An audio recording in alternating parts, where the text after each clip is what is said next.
My name is Emily, and you're listening to Daily English Talk, a podcast where we practice calm, real, natural English together. The kind of English you actually need in everyday life. And today, we're going to talk about money and budgeting, about how to speak comfortably and confidently about your finances in English, even if this topic feels a little uncomfortable or stressful for you. For many people, talking about money is not easy, even in their native language. And when you add a second language like English, it can feel even more complicated because money is personal, emotional, and often connected to stress, responsibility, and the future. But the truth is that money conversations are a normal part of life, and learning how to talk about them calmly in English can make you feel much more confident and independent. One of the first things I want you to know is that talking about money in English doesn't mean you have to share private details or exact numbers. Very often, it's about general ideas, habits, and situations. Things like budgeting, saving, expenses, or financial goals. And English has many soft, polite, and natural ways to talk about these topics without feeling uncomfortable. Let's start with the word money itself, because you'll hear it everywhere. But in daily English, people often use other words instead, like finances, income, expenses, budget, or cost of living. And each of these words has a slightly different meaning, so understanding them helps you speak more clearly and naturally. For example, when someone says, "my finances," they usually mean their overall financial situation, not just how much money they have, but also how they manage it, how they spend it, and how they feel about it. And you can use this word in very simple sentences like, "I'm trying to improve my finances," or "I'm more careful with my finances now." And these sentences sound very natural and adult in English. Another very common word is budget. And a budget is simply a plan for how you spend your money. You don't need to be an expert to talk about budgeting. You can say something like, "I'm trying to stick to a budget," or "I don't really have a strict budget, but I try to be careful." And both of these sentences are extremely common in everyday conversations. Many people feel shy saying, "I don't have much money," or "I'm on a budget." But in English, this is not strange or embarrassing. It's very normal, especially in casual conversations. You might hear people say, "I'm trying to save money right now," or "I'm cutting back on expenses." And these expressions are polite and indirect. They don't sound negative or dramatic. When talking about income, people often use phrases like, "I earn," "I make," or "I get paid." For example, "I earn money as a freelancer," or "I get paid monthly." And you don't need to say exact numbers unless it's necessary. Usually, general information is enough. Expenses are another important part of money conversations. And expenses are simply the things you spend money on, like rent, food, transportation, or entertainment. And you can talk about them in a very relaxed way, saying things like, "My biggest expense is rent," or "food is one of my main expenses." And these sentences are very common and easy to use. Sometimes people ask questions like, "Is it expensive to live there?" Or "What's the cost of living like?" And these are very normal questions, especially when talking about different cities or countries. And you can answer them without stress, saying something like, "The cost of living is quite high," or "It's affordable if you manage your budget well." And again, no exact numbers are needed.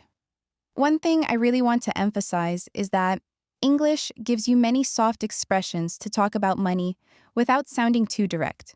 For example, instead of saying, "I don't have money," you can say, "I'm a bit tight on money right now," or "I'm trying to save." And these expressions sound very natural and friendly. Saving money is another common topic, and many people talk about saving in a very simple way, saying things like, "I'm saving up for something," or "I'm trying to put some money aside every month." And these sentences are clear, realistic, and very useful in everyday English. Let's talk a little about financial habits, because this is something people often discuss casually, especially with friends or colleagues. You might hear questions like, "Are you good with money?" or "Do you track your expenses?" And you can answer honestly and simply, saying something like, I try to be careful, or I'm still learning how to manage my money better. And both of these answers sound mature and self-aware. If you're talking about budgeting, you might say, I try to plan my spending, or I set limits for myself. And these expressions are very common and easy to remember, and they show responsibility without sounding too serious. Sometimes money conversations happen at work, especially when talking about salary, payments, or financial planning, and this can feel stressful in English. But again, you don't need complex language. You can say things like, I'd like to discuss my salary, or I have a question about my payment. And these sentences are polite and professional.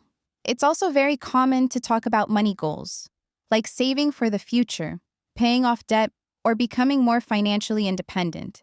And you can talk about these goals in a calm and positive way, saying, one of my goals is to save more, or I want to be more financially stable. And these sentences are very natural and thoughtful. Talking about debt can feel uncomfortable, but it's also a normal part of life for many people, and English has neutral ways to talk about it. You can say, I'm paying off some debt, or I have a loan, and these sentences are straightforward and not emotional. When people talk about money, they often use general time expressions like right now, at the moment, or in the future. For example, right now, I'm focusing on saving, or in the future, I want to invest more. And these phrases help you sound flexible and realistic. One thing that often helps English learners is remembering that you don't need to explain everything. Short and simple answers are completely acceptable, especially with sensitive topics like money. You can always keep things general and change the subject if you want. And that's socially normal. If you're living abroad or planning to move to another country, money conversations become even more important because you need to talk about rent, bills, groceries, and daily expenses. And English gives you many practical phrases for that, like, how much is the rent? Are utilities included? Or what does the price include? And practicing these phrases can make your life much easier. I also want to talk about mindset for a moment, because how you talk about money often reflects how you feel about it. And learning calm, neutral English expressions can actually help you feel calmer about money in general, because language shapes thought. And when you can talk about something clearly, it feels less overwhelming. As you listen to this episode, I don't want you to memorize everything. I just want you to get used to the rhythm, the vocabulary, and the feeling of talking about money in English. Because confidence comes from familiarity, not perfection. You can practice by describing your own situation in simple words, even just in your head, saying things like, right now, I'm trying to manage my budget better, or my main expense is, and this kind of quiet. Practice builds confidence over time. And remember, making mistakes while talking about money in English is completely okay. The goal is communication, not perfect grammar, and most people will focus on your message, not your mistakes. As we continue this episode, we'll talk more about everyday money conversations, practical phrases, and how to sound natural and relaxed when discussing budgets, spending, and financial goals. But for now, just keep listening and let this English feel familiar and comfortable. As we keep talking about money and budgeting, I want you to feel that this topic doesn't have to be heavy or stressful, because in everyday English, people usually talk about money in a very practical and calm way, focusing on habits, choices, and balance, not on pressure or judgment. And once you understand that, these conversations start to feel much more natural.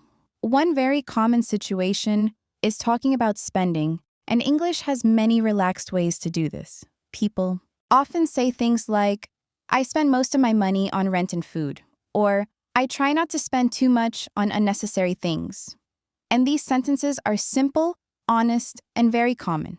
They don't sound dramatic or emotional, just realistic. When people want to describe their spending habits, they often use phrases like, I'm careful with money, I'm not very good at saving, or I try to track my expenses. And these expressions are extremely useful because they describe behavior, not numbers. And behavior is often what people are really talking about. Another word you'll hear a lot is afford. And this is a very important word when talking about money Afford means that you have enough money for something without causing problems. You might say, I can't afford it right now, or I can afford to travel a bit. And these sentences are very polite and natural, especially when you don't want to explain details. Talking about prices is also very common, especially when shopping or planning something, and you can keep it very simple saying things like, it's too expensive, it's reasonable, or it's cheaper than I expected. And these expressions work in almost any situation, from groceries to rent to travel. Sometimes money conversations include comparison, like comparing cities, countries, or lifestyles. And English makes this easy with phrases like, living here is more expensive than I expected, or this city is cheaper compared to where I lived before. And again, no exact numbers are necessary to communicate the idea clearly. If you're working or freelancing, you might need to talk about payments, invoices, or financial arrangements, and this can feel intimidating. But the language itself is usually very straightforward. You can say, I haven't received the payment yet, or when will the invoice be paid? And these sentences are clear, professional, and commonly used. Budgeting often comes up when people talk about planning, especially planning for the month or the future. And you might hear phrases like, I plan my budget at the beginning of the month, or I try to leave some room for unexpected expenses. And these sentences show awareness and responsibility without sounding strict or boring. Unexpected expenses are another very common topic because life is unpredictable, and English has very natural ways to talk about this. You can say, something unexpected came up, or I had an unexpected expense this month, and people will immediately understand what you mean without needing details. It's also very common to talk about money in relation to lifestyle. For example, I'm trying to live within my means, which means you're not spending more than you earn. This is a very natural and mature expression in English, and you'll hear it often in conversations about budgeting and financial balance. When people talk about improving their financial situation, they often use gentle, long-term language like, I'm trying to be more disciplined, or I'm slowly improving my money habits. And this kind of language is realistic and healthy.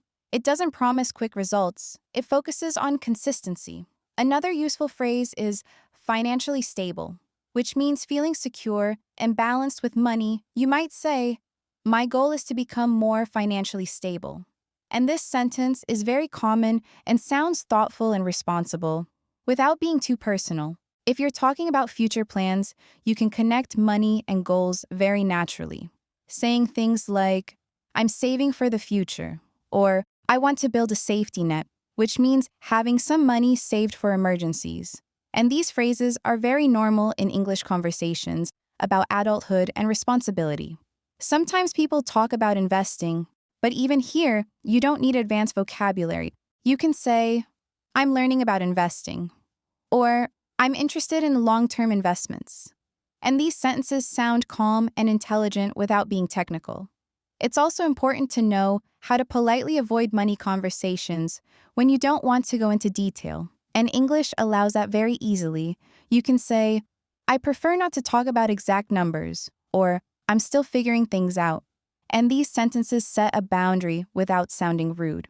When you listen to native speakers, you'll notice that they often speak about money in a very neutral tone, not too emotional, not too dramatic, and learning this tone is just as important as learning the words, because tone helps you feel more confident and comfortable in these conversations. I want to remind you that learning how to talk about money in English is not only about communication with others, it's also about clarity for yourself. When you can explain your situation, your habits, and your goals clearly, you often feel more in control, and language plays a big role in that. If you ever feel overwhelmed by money topics, try breaking them down into small parts: spending, saving, planning, and goals. And practice talking about each part separately in simple English, one sentence at a time. This makes everything feel much more manageable. You can even practice by describing a normal day or week, saying, I spend money on groceries, transportation, and small things. Or, I try to avoid unnecessary spending. And these everyday sentences build confidence naturally. As we slowly move toward the end of today's episode, I want you to notice how normal and calm this topic can feel when it's explained step by step. Money doesn't have to be scary or complicated, and English doesn't have to make it harder. It can actually make things clearer. Remember, you don't need perfect English to talk about real life. You just need enough language to express your thoughts. Honestly, and everything else improves with time and practice. Thank you for spending this time with me and listening to Daily English Talk. I hope this episode helps you feel more comfortable talking about money and budgeting in English. And if you enjoy this calm, practical approach to learning English, please subscribe to Daily English Talk. Your support helps the channel grow and allows me to keep creating episodes like this for you. So subscribe, keep practicing, and I'll see you in the next episode where we'll continue learning real English for real life, one conversation at a time.